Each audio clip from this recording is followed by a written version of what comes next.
La viuda llegó a San Mateo del Polvo en un autobús que hacía polvo de todo lo que tocaba. Magdalena Reyes tenía 53 años, pero los espejos le devolvían a una mujer de 70. Traía una maleta de cartón amarillo, 2,000 pesos que había guardado durante años en un frasco de café, y el acta de defunción de su esposo, Aurelio, quien había muerto en una fábrica de tejidos hace 9 años, aplastado por una máquina cuya culpa nunca nadie asumió. No traía más que eso, ni fotografías, ni ropa de domingo, ni esperanza. San Mateo del Polvo era el tipo de pueblo que las carreteras olvidan. Quedaba a 120 kilómetros de Querétaro, pero parecía estar en otro siglo. Las casas de adobe rosa se desmoronaban lentamente, como si la tierra las estuviera reabsorbiendo.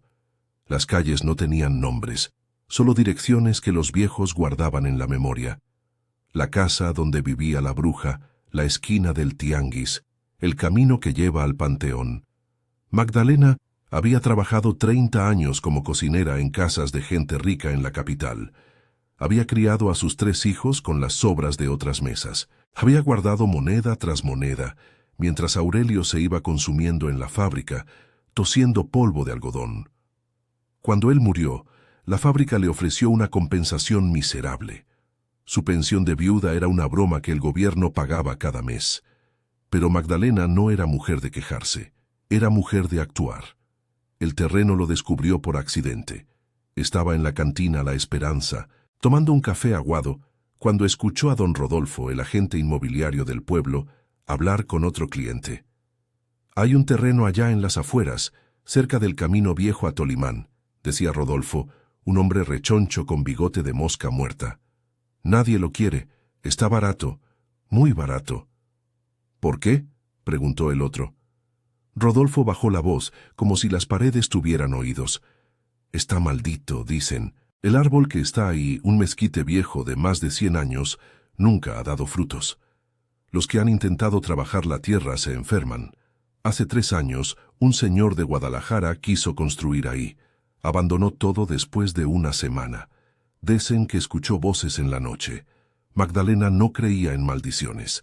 Creía en precios bajos y en tierra que nadie más quería. Creía en oportunidades que la gente ciega dejaba caer. Al día siguiente, fue a ver a Rodolfo. El agente la miró como si fuera un insecto. «¿Una viuda sola?», preguntó con ese tono que algunos hombres reservan para las mujeres que no tienen hombre que las defienda. «Una viuda con dinero», respondió Magdalena poniendo los 2,000 pesos sobre la mesa de madera raspada. Rodolfo parpadeó. El terreno medía casi 2 hectáreas. Estaba a unos 3 kilómetros del pueblo, en dirección al camino antiguo que nadie usaba. El polvo rojo cubría todo. Había restos de una valla de madera, completamente podrida. Y en el centro, imponente como un monumento, estaba el mezquite. El árbol era monstruoso.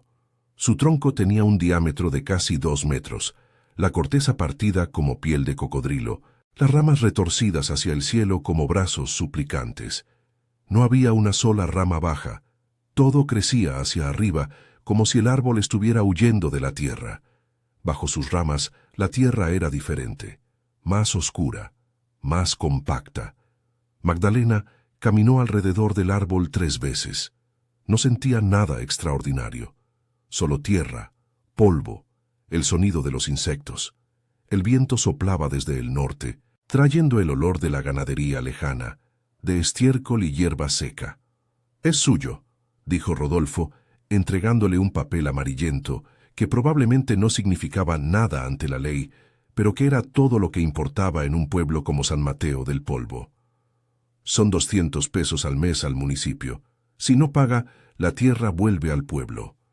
Magdalena firmó con su letra cuidadosa, lenta, cada letra una decisión deliberada. Esa noche durmió en una posada que olía a orina y a incienso quemado. No durmió mucho. Se quedó despierta, escuchando los sonidos del pueblo, perros, voces distantes, una radio que alguien dejaba encendida. Su mente daba vueltas alrededor del terreno, alrededor del árbol, alrededor de lo que podría hacer con ese pedazo de tierra que nadie quería. A la mañana siguiente, fue a la tienda y compró herramientas, una pala, un pico, una azada. El vendedor, un joven flaco con cara de pocos amigos, no le hizo preguntas. Le cobró y punto. Magdalena pasó los primeros días limpiando. Quitó piedras, arrancó maleza, barrió polvo. Su cuerpo, acostumbrado al trabajo de cocina, levantarse a las 5, estar de pie hasta las 9 de la noche, respondió con una resistencia silenciosa. Por las noches, sus manos temblaban, sus pies ardían, su espalda protestaba. Pero cada mañana volvía. El pueblo la observaba. Vio a las mujeres en el pozo susurrando cuando pasaba. Vio a los hombres en la tienda intercambiando miradas. Escuchó el nombre de Magdalena seguido de la palabra loca más de una vez. Una viuda que había llegado de la nada, que había comprado un terreno maldito, que trabajaba sola bajo el sol como si tuviera algo que demostrar. Pero Magdalena no trabajaba para demostrar nada. Trabajaba porque la alternativa era morirse de hambre en una ciudad donde nadie la conocía, donde sus hijos, ocupados en sus propias vidas, apenas la visitaban en fechas de fiesta. Una semana después de llegar, mientras limpiaba alrededor del árbol, su pala golpeó algo. No fue un sonido profundo, fue un sonido metálico, corto, definido. Magdalena se detuvo, metió la pala en el mismo lugar, otra vez, el mismo sonido. Comenzó a cavar. La tierra era más dura allí, más compactada, como si algo hubiera sido enterrado con intención. Sacó puñados de tierra. Vio aparecer un objeto oxidado, pequeño, de color café oscuro. Era una caja, de metal, del tamaño de una caja de zapatos, pero más pesada, completamente cubierta de óxido. Magdalena sacó la caja. Pesaba más de lo que esperaba. La limpió con el borde de su vestido, deshaciendo capas de polvo y herrumbre. Bajo la mugre había grabados, iniciales, números que podrían ser fechas. Con dedos temblorosos, Magdalena intentó abrir la caja. Estaba cerrada, sellada por el tiempo y la oxidación. Necesitaría herramientas. Necesitaría fuerza. Escuchó un ruido, voces, se giró. 2 hombres se aproximaban. Uno era Rodolfo. El otro era más viejo, más grande, con un sombrero de ala ancha y botas de cuero. Magdalena no lo reconocía. «Magdalena», dijo Rodolfo, con una voz que había cambiado desde hace una semana. Ahora era más aguda, más nerviosa. «Este es don Ramón Villegas, es el dueño de los terrenos vecinos». Don Ramón era el tipo de hombre que no necesitaba hablar para ocupar todo el espacio. Tenía los ojos de un depredador, el tipo de ojos que habían visto cosas que otros no deberían ver. Su ropa, aunque rústica, costaba dinero. Su reloj de bolsillo, que sacó para ver la hora con deliberada lentitud, era de oro. «He oído que encontraste algo interesante», dijo don Ramón, mirando la caja que Magdalena sostenía. Magdalena no respondió. «Ese terreno», continuó don Ramón, «antes pertenecía a mis abuelos. La familia de ustedes lo perdió hace muchos años. Cuando decidí venderlo fue porque sabía que nadie lo querría. Y nadie lo quiso, hasta que llegaste tú. Es mi terreno ahora», dijo Magdalena con una calma que no sentía. Don Ramón sonrió. No fue una sonrisa cálida. «Sí, legalmente, es tuyo. Pero ese árbol, esa caja, eso pertenece a una historia que es mejor dejar enterrada». Magdalena metió la caja bajo su brazo. «Eso es una amenaza». «Es un consejo», respondió don Ramón. «Cosas que salen a la luz aquí en San Mateo pueden quemar a muchas personas. Gente que todavía vive. Gente que todavía tiene poder». Se dio vuelta y se fue, con Rodolfo siguiéndolo como un perro pequeño. Esa noche, Magdalena se encerró en la pequeña cabaña de madera que había alquilado al llegar al pueblo. Usó un martillo y un cincel para abrir la caja. Le tomó 2 horas. Sus manos temblaban, no de miedo, sino de algo que no sabía nombrar. Dentro había documentos. Algunos estaban tan deteriorados que se deshacían al tocarlos. Otros, protegidos por la herrumbre de la caja, se habían conservado. Eran actas notariales, escrituras de propiedad, y había una fotografía. Una fotografía en sepia de gente que Magdalena no conocía, pero que le recordaba vagamente a don Ramón.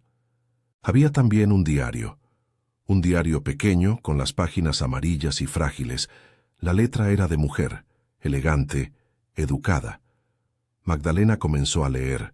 La historia que el diario contaba era la historia de una mujer llamada Esperanza Villegas, nacida en 1885.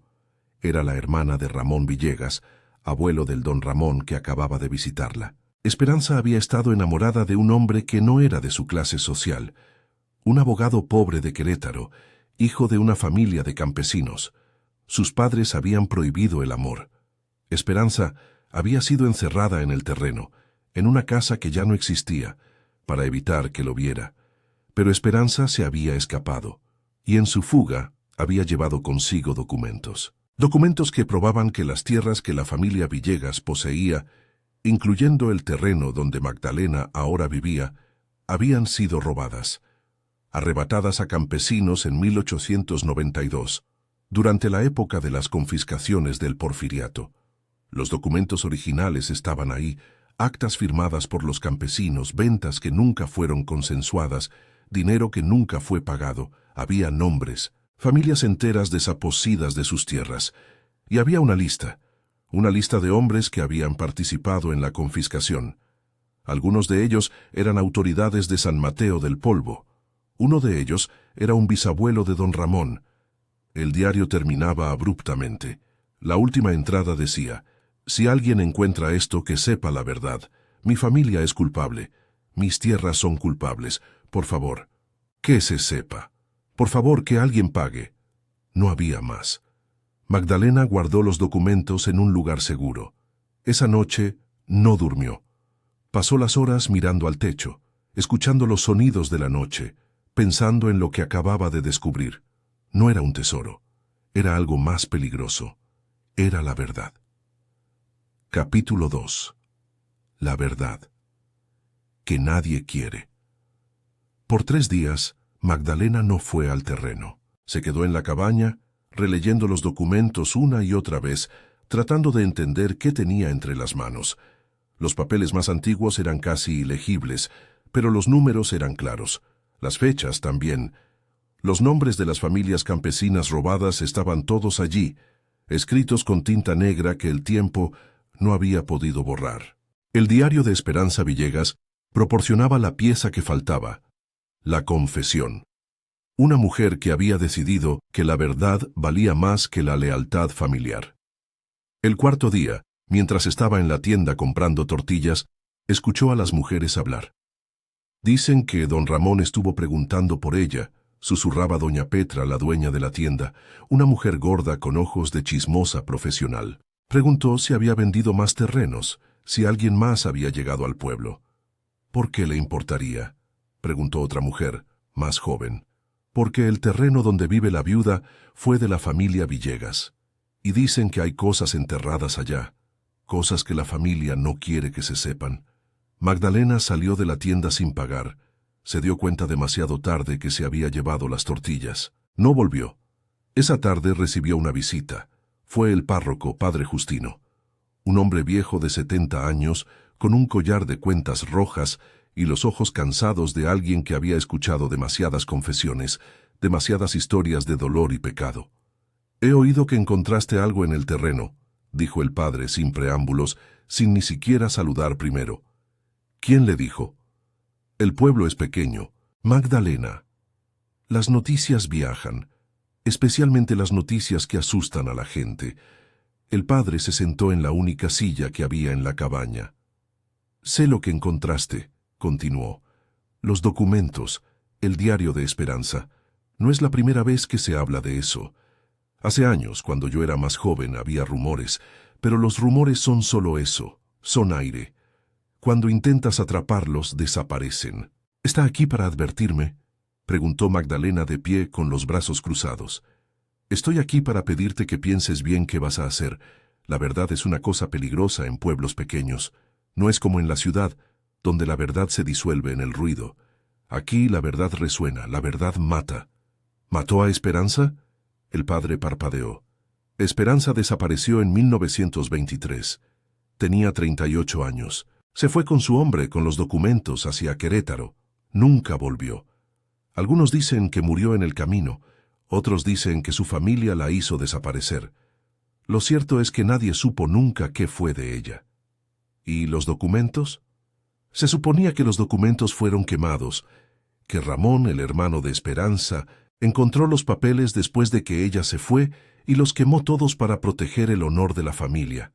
Pero tú has encontrado algunos, lo que significa que Esperanza escondió copias que sobrevivieron casi 100 años. El padre se levantó.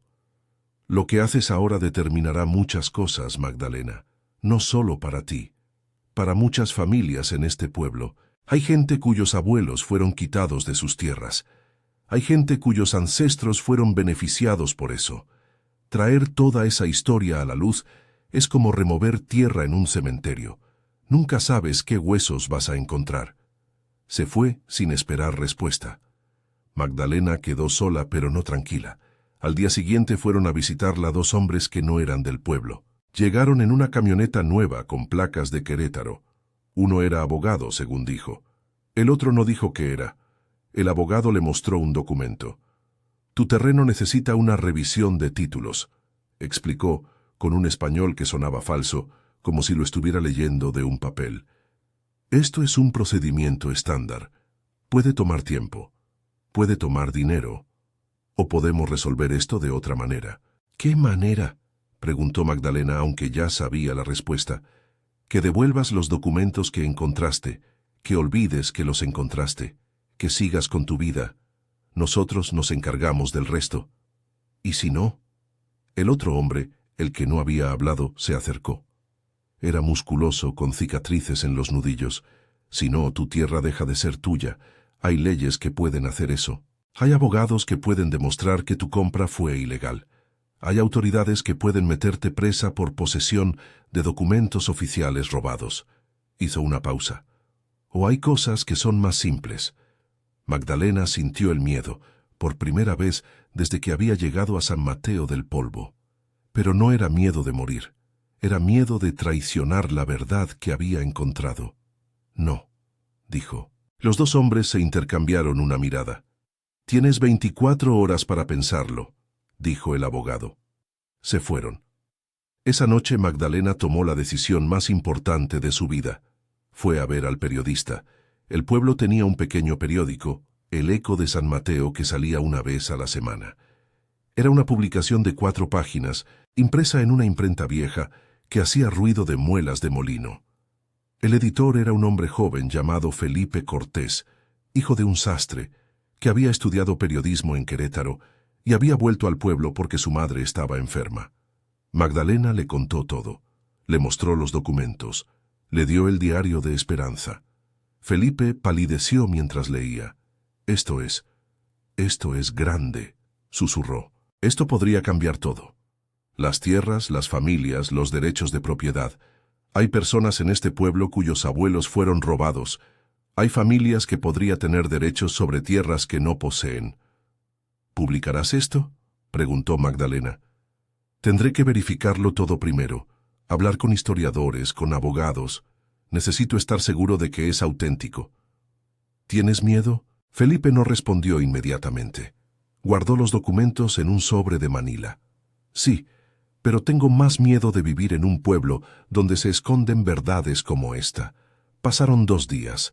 Felipe trabajó sin dormir, contactando a especialistas, verificando firmas, buscando registros históricos en los archivos de Querétaro.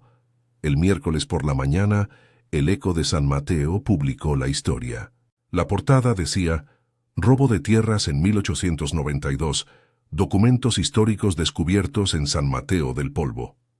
El artículo contaba la historia, los nombres, las fechas, las familias que habían sido desposadas, y nombraba a la familia Villegas como responsable.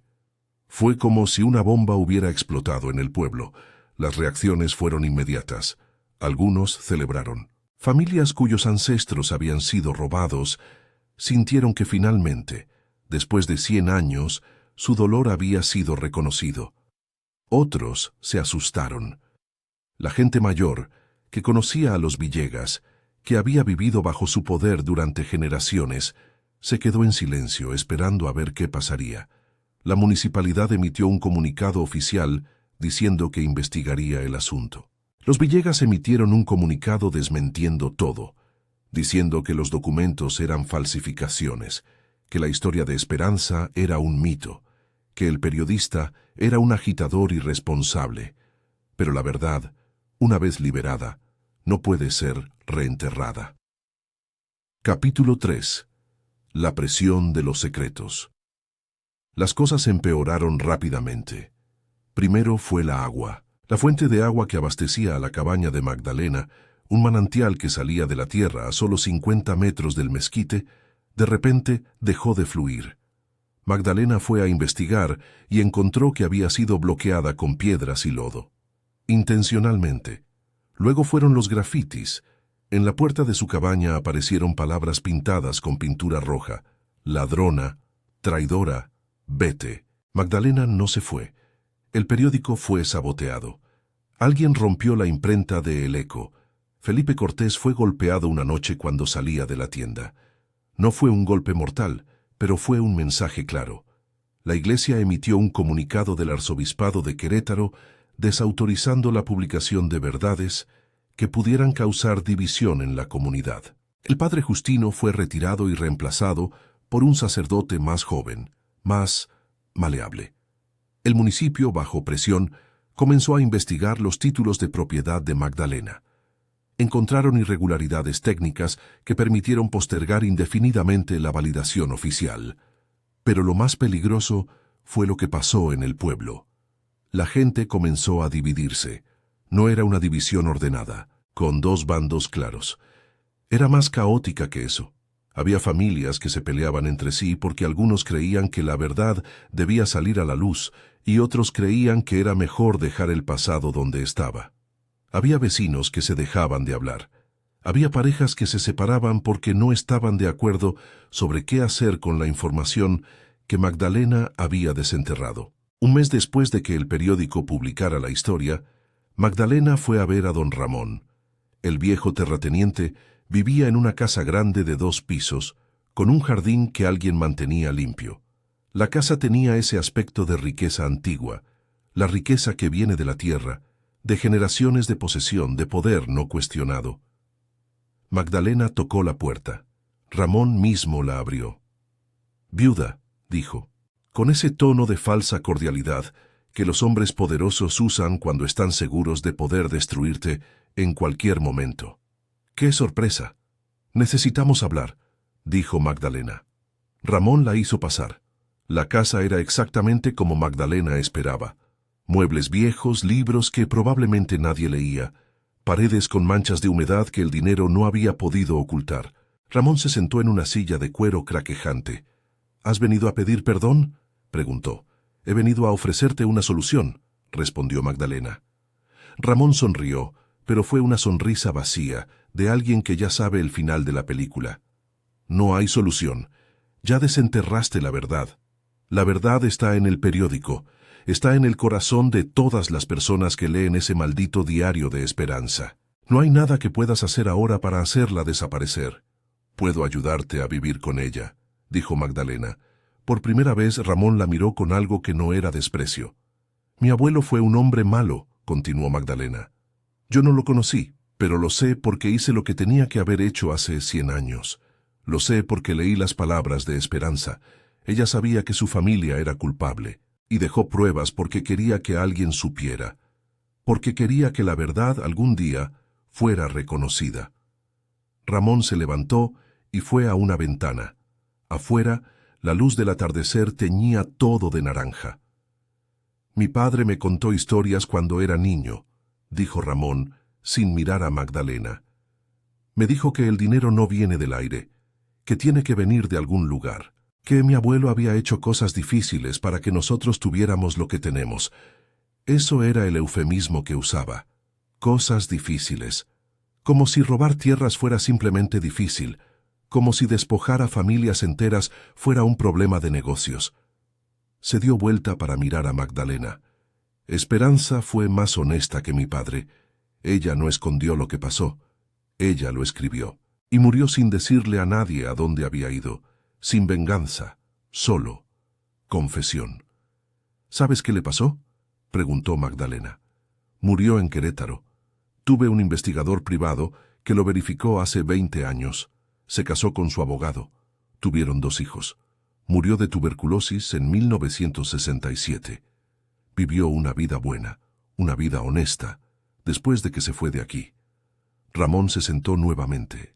¿Qué quieres que haga?, preguntó. Reconocer la verdad, dijo Magdalena. Ayudar a restaurar lo que fue robado. O al menos, ayudar a las familias que fueron perjudicadas a encontrar justicia. No estoy pidiendo que des tu tierra. Estoy pidiendo que reconozcas que fue robada. Ramón respiró profundamente. Eso destruiría a mi familia, mi reputación, todo lo que he construido. Tu reputación ya está destruida, respondió Magdalena, con una frialdad que sorprendió incluso a ella misma. La pregunta es si quieres morir como mentiroso o como hombre que finalmente dijo la verdad. Se quedaron en silencio por un rato largo. Si hago esto, dijo finalmente Ramón, necesito que me proteja, que le digas a Felipe Cortés que yo cooperé, que reconocí mis errores, que ayudé, porque si no, mis primos, mis sobrinos, la gente que vive en esta región que depende de la familia Villegas, me matarán. No literalmente, tal vez, pero socialmente, económicamente, me matarán. Eso está hecho, dijo Magdalena. Capítulo 4. Lo que crece bajo el árbol. Con la cooperación de Ramón todo cambió. El viejo terrateniente contrató abogados para verificar los documentos de Esperanza. Los abogados confirmaron que los papeles eran auténticos. Los títulos de propiedad originales fueron encontrados en archivos de Querétaro que nadie sabía que existían. El robo de tierras de 1892 fue documentado de manera irrefutable. El proceso legal que siguió fue complejo pero inevitable. Felipe Cortés continuó publicando historias. El Eco de San Mateo se convirtió en un periódico influyente, leído en pueblos vecinos. Estudiantes de historia de la Universidad Nacional Autónoma de México vinieron a San Mateo del Polvo para investigar. Académicos escribieron artículos. El robo de tierras de 1892 pasó a formar parte de la historia oficial del estado de Querétaro. 3 familias campesinas, cuyos ancestros habían sido desposados, recibieron compensación. No fue mucho. El dinero nunca es suficiente para compensar 100 años de pobreza y exilio. Pero fue reconocimiento. Y reconocimiento, Magdalena aprendió, era más valioso que el dinero. Ramón Villegas vendió parte de sus tierras y las repartió entre las familias perjudicadas. No fue un gesto generoso, exactamente. Fue un gesto de supervivencia. Pero funcionó. El pueblo dejó de verlo como un villano. 6 meses después de que el Eco publicara la primera historia, Magdalena estaba de pie junto al mezquite, con una pala en las manos. El árbol seguía siendo lo que siempre fue: antiguo, retorcido, vivo. Bajo sus ramas, la tierra ya no era la tierra maldita que todos creían que era. Era simplemente tierra. Tierra que había guardado un secreto durante casi 100 años y que finalmente lo había liberado. Magdalena comenzó a cavar. Esta vez no buscaba nada. Estaba plantando algo. Era una semilla de mezquite, pequeña, delicada, llena de posibilidad. Escuchó pasos. Se giró. Era Felipe Cortés. ¿Vas a plantar un nuevo árbol?, preguntó. Una nueva historia, respondió Magdalena, para que crezca junto a la vieja, para que algún día alguien encuentre ambas y entienda que las verdades no se entierran permanentemente, siempre vuelven. Felipe sonrió. El municipio quiere que sea un monumento oficial. Van a poner una placa.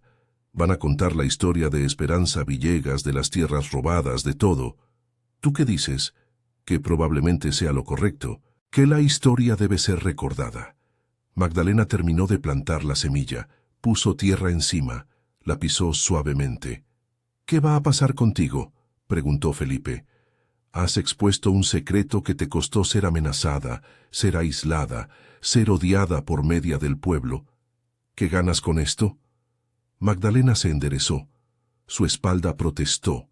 Su cuerpo era viejo, cansado, pero su alma sentía algo que no había sentido en años.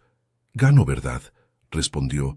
Gano que mi existencia en este pueblo no sea una mentira, que aunque sea vieja, aunque sea pobre, aunque no tenga a nadie aquí que me ame, haya significado algo, haya cambiado algo. Esa noche Magdalena recibió una carta. Era de una dirección en Querétaro. La abrió con cuidado. Dentro había una fotografía. Una fotografía de una mujer que no era tan vieja como Magdalena esperaba. Elegante, con los ojos de Esperanza Villegas. Estimada Magdalena, mi nombre es Elena. Soy bisnieta de Esperanza Villegas. Mi abuela me contó historias sobre mi tatarabuela. Historias sobre una mujer que fue lo suficientemente valiente para esconder la verdad bajo tierra, porque sabía que algún día alguien lo suficientemente fuerte sería lo suficientemente fuerte para desenterrarla. Eres esa persona. Mi abuela vivió una vida buena. Se casó, tuvo hijos, trabajó, envejeció, murió, pero siempre supo que algún día la verdad que su madre había guardado volvería a la luz. Y ahora ha vuelto. Te escribo para decirte que el diario de Esperanza, los documentos, toda la historia, ahora pertenece a un museo en Querétaro. Va a ser preservada, va a ser estudiada, va a ser recordada. La tierra que fue robada a nuestros ancestros, en parte, fue recuperada. No es justicia perfecta, pero es justicia. Tu hermana en la verdad, Elena. Magdalena guardó la carta en el lugar más seguro que tenía, dentro de la Biblia que había heredado de su madre. Los meses que siguieron fueron de calma extraña. El pueblo lentamente retornó a su ritmo normal. Las controversias se apaciguaron. Las familias que se habían peleado por la cuestión de la verdad encontraron formas de convivir nuevamente. No fue la reconciliación perfecta, pero fue suficiente. Magdalena construyó una casa pequeña en su terreno, una casa de adobe, con techo de teja, similar a las casas que había visto en viejas fotografías. Un hombre de 60 años llamado Hernando, que era carpintero, la ayudó. Se convirtieron en amigos. A veces, en las tardes, compartían café mientras veían al sol caer sobre los campos. Un año después de la publicación del primer artículo sobre el robo de tierras, Felipe Cortés recibió una beca para estudiar periodismo investigativo en México City. Antes de irse visitó a Magdalena. «Esto es porque encontraste la historia», le dijo, «porque fuiste lo suficientemente valiente para buscar la verdad cuando otros optaban por la ignorancia. Yo solo fui el mensajero». «Fuimos socios», respondió Magdalena. «Tú hiciste que la verdad fuera escuchada. Yo hice que fuera desenterrada». Ramón Villegas murió 2 años después.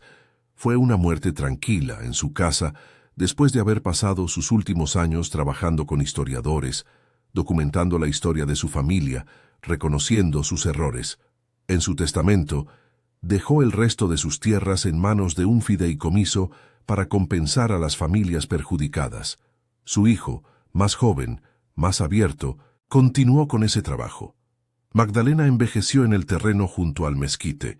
Su cabello se volvió completamente blanco, su cuerpo se encogió, pero su mente permaneció clara, alerta, como una brújula apuntando siempre hacia la verdad. A veces, visitantes venían al terreno, estudiantes, historiadores, periodistas de ciudades lejanas. Todos querían hablar con la viuda que había cambiado la historia de San Mateo del Polvo. Magdalena siempre respondía a sus preguntas, pero nunca de la forma que esperaban. No era una heroína en su relato. Era simplemente una mujer que había encontrado algo bajo tierra y había decidido que valía la pena compartirlo. Eso era todo. El monumento que finalmente se instaló bajo el mezquite era simple. Una placa de mármol que decía: «Aquí fue enterrada la verdad, el 15 de octubre de 1923, desenterrada el 3 de marzo de 2023, en memoria de Esperanza Villegas y de todos los que fueron robados de sus tierras». No mencionaba a Magdalena. Ella no lo pidió, no lo necesitaba. Una tarde, cuando Magdalena tenía 61 años, estaba sentada bajo el mezquite cuando un niño pequeño, hijo de una de las familias que había recuperado sus tierras gracias a los documentos de Esperanza, se acercó con su madre. «¿Eres tú la viuda?», preguntó el niño, de unos 6 años. «Sí», respondió Magdalena. Mi papá dice que encontraste cosas que nos devolvieron lo que nos habían quitado. Tu papá es correcto, dijo Magdalena. El niño se sentó junto a ella bajo el árbol. ¿Fueron cosas mágicas?, preguntó.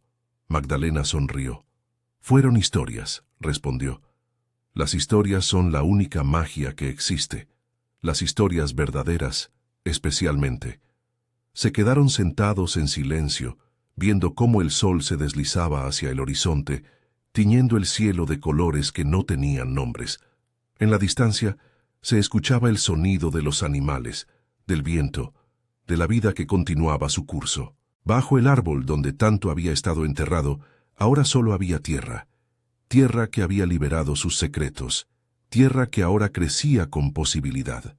Magdalena sabía que algún día moriría, que su cuerpo se volvería polvo, como todo polvo vuelve a serlo, pero su historia permanecería. Como la historia de esperanza había permanecido, como la verdad siempre permanece, esperando el momento correcto para ser desenterrada. Eso era suficiente. Eso era todo lo que cualquiera podía pedir.